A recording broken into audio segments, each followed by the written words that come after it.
Mari kita bagi memori menjadi dua kategori. Jenis pertama dari memori adalah salah satu yang dapat menyimpan data ketika tidak ada listrik yang melaluinya.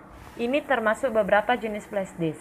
Anda bisa membawanya dan mencolokkan ke setiap komputer dan masih tersimpan datanya. Jenis kedua dari memori adalah memori yang kehilangan seluruh datanya ketika tidak ada sumber daya yang terhubung. Bisa disebut juga memori volatile, dan RAM adalah jenis memori volatile. Ketika tidak ada sumber listrik, maka ROM kosong.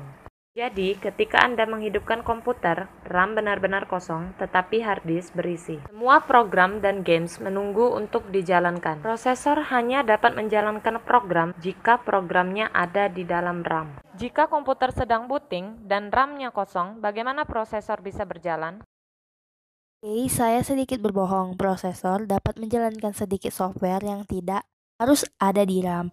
Tepat ketika komputer booting, BIOS mencari sistem operasi di dalam hard disk dan mengeluarkan OS tersebut lalu menempatkannya pada RAM.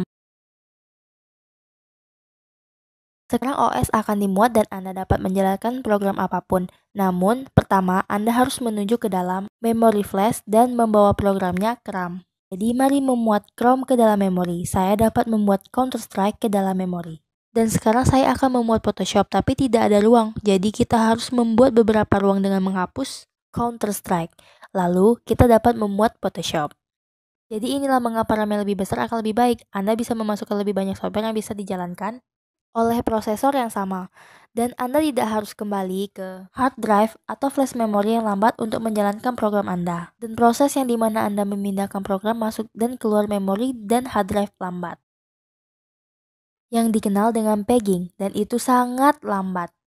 Jadi ketika Anda menekan Ctrl Alt Del atau Android Task Killer, apa yang sebenarnya Anda lakukan tidak hanya mengeluarkan program yang tidak diperlukan dari memori dan membuat ruang untuk program-program baru.